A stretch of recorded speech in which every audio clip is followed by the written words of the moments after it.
So miscellaneous exercise on chapter 8, question number 18. The area of the circle x square plus y square equal to 16 exterior to the parabola y square equal to 6x is. So पहला हमें circle given है x square plus y square equal to 16. इस circle का centre हो जाएगा 0,0 standard form में given है और रेडियस हो जाएगा रूट ऑफ 16, तो रेडियस की वैल्यू आ जाएगी 4. नेक्स्ट पैराबोला गिवन है y square is equal to 6x. तो ये एक राइट पैराबोला होता है, राइट ओपनिंग पैराबोला होगा जिसकी वर्टेक्स होगी 0,0. वर्टेक्स 0,0 है और इसकी अगर लाइन ऑफ सिमेट्री देखा जाए या फिर एक्सिस ऑफ पैराबोला, सो ये होगी सिमेट्री अबाउट एक्स एक्सिस. दोनों ही कर्व एक्स एक्सिस के अबाउट सिमेट्रिक हैं, सर्कल भी और पैराबोला भी. इनका पॉइंट ऑफ इंटरसेक्शन भी हम पहले ही निकाल लेते हैं, उसकी हमें ज़रूरत पड़ने वाली है. So x square plus y square is equal to 16 और पैराबोला में वाई स्क्वायर दिया है 6x. So x square plus 6x minus 16 is equal to 0, ये बन जाएगा. तो 6x को हम लोग ब्रेक कर सकते हैं 8x माइनस 2x में, minus 16 equal to 0. x common ले तो बचेगा x प्लस 8 माइनस 2 कॉमन लेने पे यहाँ भी हो जाएगा x plus 8 equal to 0. So x minus 2 into x plus 8 is equal to 0. तो x की दो वैल्यूज आ जाएंगी, एक 2 और एक माइनस 8. सो हम लोग देखते हैं इंटरसेक्शन से कि हमें x की वैल्यू 2 मिलेगी या माइनस 8. तो वैसे भी दोनों फर्स्ट क्वाड्रेंट में ही इंटरसेक्ट करेंगे या फिर y एक्सिस के राइट में इंटरसेक्ट करेंगे, तो x की वैल्यू 2 ही आने वाली है. डायग्राम से क्लियर हो जाएगा. सो पहले हम लोग ड्रॉ कर लेते हैं सर्कल को. सर्कल है x square plus y square equal to 16. तो ये सर्कल कुछ इस तरीके से हमें मिल जाएगा. सो रेडियस इसकी 4 है, तो ये जो राइट मोस्ट पॉइंट है इसे हम a बोल देते हैं, इसकी वैल्यू हो जाएगी 4,0. अब पैराबोला ड्रॉ करना है y square equal to 6x. तो एक राइट ओपनिंग पैराबोला है सिमेट्रिक अबाउट एक्स एक्सिस, तो कुछ इस तरीके से हो जाएगा. तो क्लियरली जो पॉइंट ऑफ इंटरसेक्शंस हैं इसका x कोऑर्डिनेट हम लोग देख सकते हैं कि 2 ही आएगा, माइनस 8 रिजेक्ट हो जाएगा, तो ये माइनस 8 वैल्यू यूज़ नहीं करेंगे. तो इन दोनों पॉइंट्स के x कोऑर्डिनेट 2 है, या फिर जो मिडल में पॉइंट आया है इसे मैं 2,0 लिख सकता हूँ और लेफ्ट में पॉइंट ऑफ इंटरसेक्शन है ओरिजिन. तो हमें निकालना है area exterior to the parabola, area of the circle exterior to the parabola. तो पहले हम इंटीरियर निकाल लेते हैं. तो पहले हम कोशिश करेंगे ये जो अंदर वाला रीजन है इसे हम लोग निकाल लें, फिर इसे टोटल सर्कल के एरिया में से सब्ट्रैक्ट कर देंगे. सो जो फर्स्ट क्वाड्रेंट का शेडेड रीजन है वो हम लोगों को निकालना है और क्लियरली जो शेडेड रीजन है, shaded region is symmetric about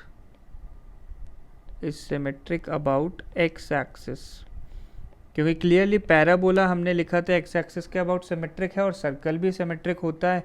so ये शेडेड रीजन सिमेट्रिक होगा अबाउट एक्स एक्सिस. सो ये शेडेड रीजन निकालने के लिए शेडेड रीजन को हम लोग S बोल देते हैं. तो S की वैल्यू अगर हमें निकालनी है तो हम लोग 2 times shaded region of first quadrant निकाल लेंगे, shaded region of first quadrant. तो केवल जो ऊपर वाला शेडेड रीजन है वो हमें निकालना है. तो ये जो शेडेड रीजन है ये कुछ इस तरीके से है, मैं इसको एनलार्ज करके ड्रॉ कर देता हूँ. सो जो लेफ्ट मोस्ट पॉइंट है वो O है. जो पॉइंट ऑफ इंटरसेक्शन है उसमें हम नीचे देखें तो उसका x कोऑर्डिनेट 2 है, तो ये पॉइंट 2,0 हो जाएगा और राइट में A पॉइंट है 4,0. सो जो लेफ्ट वाला रीजन है ये क्लियरली पैराबोला के नीचे लाई करता है. तो यहाँ पे अगर हम इंटीग्रेट करेंगे, हम लोग वर्टिकल स्ट्रिप यूज़ करने वाले हैं, तो y dx बनेगा. तो यहाँ पे y हमें पैराबोला का लेना होगा और जो राइट रीजन है ये सर्कल के नीचे लाई करता है, तो यहाँ पे सर्कल का y लेंगे। सो ये बनेगा s is equal to 2 times, तो पहला इंटीग्रल पैराबोला के लिए, तो x की वैल्यू 0 से शुरू होकर 2 तक पैराबोला है, सो 0 to 2 y of parabola dx आ जाएगा, प्लस इंटीग्रल दूसरा बनेगा 2 to राइट मोस्ट पॉइंट में x कोऑर्डिनेट 4 है, सो 2 से लेके 4 तक y ऑफ यहाँ पे सर्कल यूज़ करेंगे dx। तो पैराबोला के लिए वाई स्क्वायर की वैल्यू है हमारे पास 6x, तो यहाँ से y की वैल्यू बनती है whole root of 6x। Next circle है x square plus y square is equal to 16, तो यहाँ से y की वैल्यू आ जाएगी plus minus root 16 minus x square. तो हम लोग फर्स्ट क्वाड्रेंट का एरिया निकाल रहे हैं, तो केवल पॉजिटिव वैल्यू ही सेलेक्ट करेंगे। So s is equal to 2 times, पहला इंटीग्रल है 0 से लेके 2 तक, पैराबोला का y लिखना है, तो रूट 6x है, रूट 6 तो कांस्टेंट है, बाहर आ जाएगा, यहाँ बचेगा रूट x dx, प्लस दूसरा इंटीग्रल है 2 से लेके 4 तक, सर्कल का y लिखना है यहाँ पे, तो सर्कल का y हमने निकाला है root of 16 minus x square, positive select करना है, सो रूट ऑफ 16 या फिर 4 square minus x square dx, so 2 into, so पहला हो गया रूट 6 तो कांस्टेंट रहेगा, 0 to 2 ये हमें करना है रूट एक्स का इंटीग्रल आ जाता है x की पावर 3/2 अपॉन 3/2 और लिमिट्स हैं 0 to 2। Next root of 4 square minus x square है, तो ये root of a square minus x square हमें ध्यान होना चाहिए, तो ये फॉर्मूला होता है x/2 root a square minus x square, या फिर ये तो सिंपली 16 माइनस एक्स स्क्वायर ही बचेगा, प्लस a स्क्वायर बाई 2, तो 16/2 sine inverse x by a, तो साइन इनवर्स x बाई 2 बन जाएगा, और लिमिट्स हैं 2 to 4। सो पहले टर्म में 3/2 हमारे पास नीचे मल्टीप्लाइड है, ये 3/2 को अगर ऊपर करके हम लोग लिखें तो ये बन जाएगा 2/3, सो 2 इंटू 2 रूट 6/3 बन गई वैल्यू। अब x की पावर 3/2, सो 2 की पावर 3/2 माइनस 0 रखने पे हो जाएगा 0, प्लस दूसरे टर्म में 4 रखेंगे, सो 4/2 रूट 16 माइनस 4 स्क्वायर, प्लस ये 16/2 तो हो जाएगा 8, और साइन इनवर्स x की जगह 4, सो 4/2 तो साइन इनवर्स 2 बन जाएगा। तो साइन इनवर्स यहाँ पे हम लोगों ने x/2 गलत लिख लिया, ये x/4 होना चाहिए क्योंकि a की वैल्यू 4 है, सो ये साइन इनवर्स 4/4 बनेगा, तो साइन इनवर्स 1, क्योंकि साइन इनवर्स 2 तो डिफाइंड ही नहीं होता, डोमेन में ही नहीं होता ये, तो ये बन गया 4 रखने पे, माइनस 2 रखने पे क्या वैल्यू बनेगी, तो 2/2 root of 16 minus 2 square, plus 16/2 हो गया 8, ये बन जाएगा sine inverse 2/4। So 2 root 6/3, root 6 को हम लिख सकते हैं रूट 2, तो इसको रूट 2 इंटू रूट 3 लिखा जा सकता है, सो उससे थोड़ा सा सिंप्लीफिकेशन पॉसिबल है, तो ये बन जाएगा, तो 2 रूट 3 को कैंसिल आउट कर देंगे, तो ये हो जाएगा 2 रूट 2 और नीचे की तरफ आ जाएगा रूट 3, और जो बाहर 2 है वो तो रहेगा ही पहले से, ये वैल्यू लिखी जा सकती है। नेक्स्ट 2 इंटू 3/2 है, 2 रेज टू द पावर 3/2, तो 2 की पावर 3 किया तो हो जाएगा 8। नाउ रूट ऑफ 8 बनता है, रूट ऑफ 8 को सिंप्लीफाई करके लिख सकते हैं 2 रूट 2, तो ये पहला टर्म कम्प्लीटली सिंप्लीफाइड फॉर्म में लिख दिया मैंने, प्लस अब दूसरे ब्रैकेट में पहला टर्म ये तो 0 होगा, 16 माइनस 4 स्क्वायर, तो ये 0 बन जाएगा। नेक्स्ट साइन इनवर्स 1 लिखा हुआ है, साइन इनवर्स 1 होता है पाई/2, तो ये हो गया 8 पाई/2। नेक्स्ट अगले टर्म पे आते हैं, तो 2/2 ये वैल्यू तो सिंपली 1 हो जाएगी। नाउ 16 माइनस 2 स्क्वायर यानी 16 माइनस 4 तो हो जाएगा 12, रूट 12 को हम लोग लिख सकते हैं 2√3, सो माइनस ऑफ 2√3।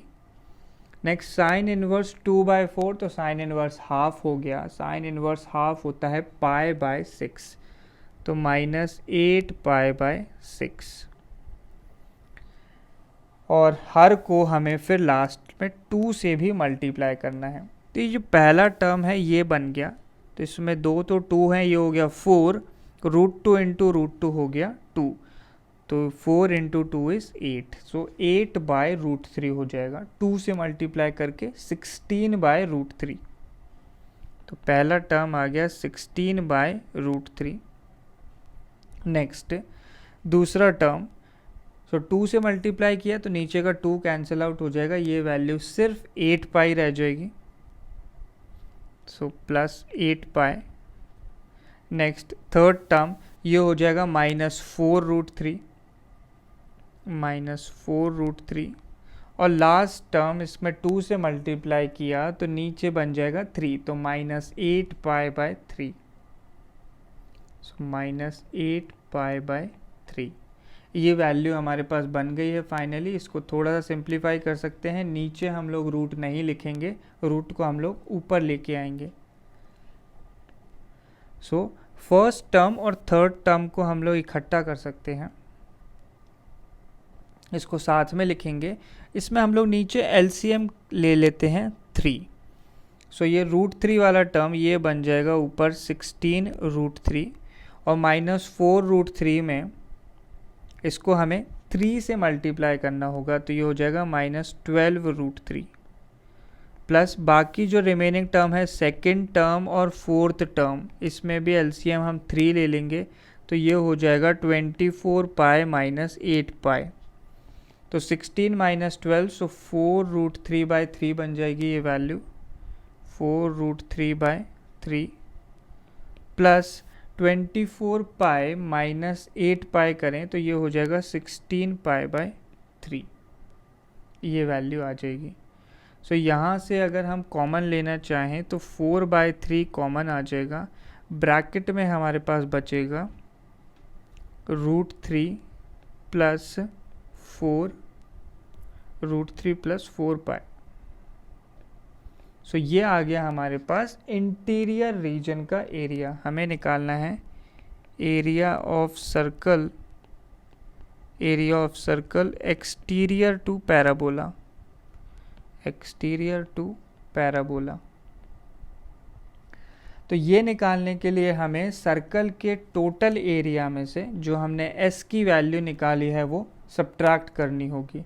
तो सर्कल का टोटल एरिया होता है πr², तो पाई इंटू आर की वैल्यू है 4, सो 4² माइनस ये जो वैल्यूज़ हमने लिखी है 4/3 इंटू √3 प्लस 4π, ये आ जाएगा हमारे पास एक्सटीरियर रीजन। 4² हो जाएगा 16, सो 16π माइनस लगाया तो 4√3/3 माइनस 16π/3 हो जाएगा। सो 16π माइनस 16π/3 एलसीएम लिया तो ये हो गया 48π, माइनस 16π करेंगे तो बन जाएगा 32π/3 माइनस 4/3√3। यहाँ पे भी 4/3 कॉमन आ जाएगा, ब्रैकेट में बचेगा हमारे पास 8π माइनस √3। सो ये हो गया हमारा final answer in square units. Options में अगर देखा जाए तो ये आ जाएगा ऑप्शन नंबर सी।